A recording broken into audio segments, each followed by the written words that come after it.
Summer travel plans are in the works for many of us after more than a year of staying home. And if a road trip is on your summer bucket list, the cost of gas, hotels, and food can certainly add up. Well, Gretchen Nunez is a self-proclaimed penny pincher and a lifestyle blogger, and she shared with us some of the best tips and tricks to plan our next trip without breaking the bank. She says the first thing to consider is the reason behind your trip.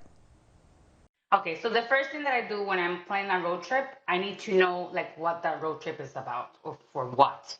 If I'm going to visit family, if it's going to be for a specific event like a festival or a concert, or if it's just going to be for pleasure vacation. Mostly when I do road trips, it's either for family or for vacation. And when I plan for vacation, I try to do like a list of things that I want to do in that place.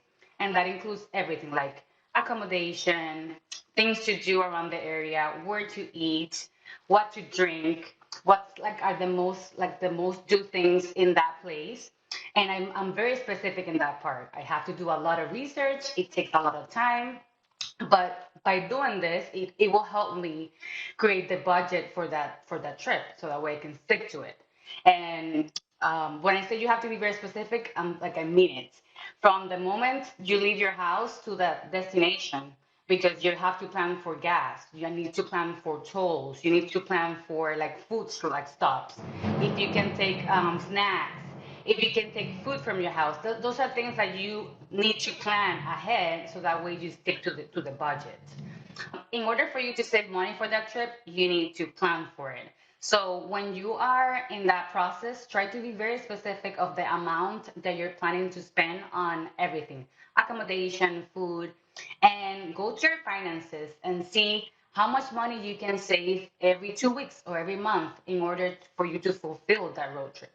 If you think that you need to move that road trip maybe a couple of months later because you cannot do it now, it's fine. You can do that. It's okay. But you have to be organized and you need to be responsible.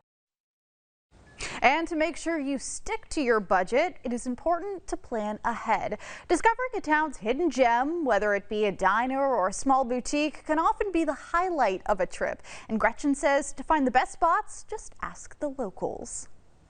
When I want to find the best places that the locals go, I literally go to the locals. So if I'm doing the research beforehand in my house, I will look for the bloggers or the influencers in that area. And I can look that up in Google and I can look that up on Instagram or even TikTok. I just put food bloggers in Sarasota, Florida, and it will come up a lot of images of these bloggers in those type of places. And I will go from there to that page to another page, and I will come up with a lot of lists of places that are serving good food and for locals. And I know that eating out, I think it's one of the best things for me when I travel. But another advice that I want to give to the viewers when you want to stick to your budget is you need to decide when to eat out. Like try to not eat out on breakfast, lunch, and dinner. Try to go maybe on lunch because during lunch they have half prices or they have happy hours that you can take advantage of. If you go on dinner, sometimes the food is going to be regular prices, so it's going to be higher. And if you stay on an Airbnb or a hotel that has free breakfast, then you can cover that part instead of going out to eat breakfast every day that you're in that trip. And Gretchen also shared some of the must-haves to make your road trip a little more comfortable.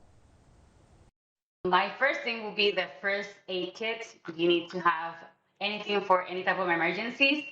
Also for the car, you need to have emergency car kit. So if you have an electric car, as I do, then you need to have a portable charger because sometimes there's not going to be a charger for your car. Also, phone charger because you don't want to miss your phone during that road trip.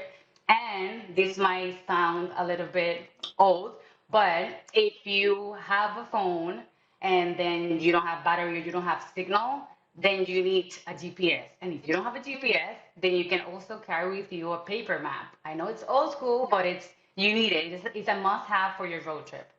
You can also have in that bag wipes, toilet paper in case of an emergency, blankets just if when it gets colder or if it's during the night while you guys are driving, hand sanitizer, and food, snacks, water. That's a thing that you need to have in your car.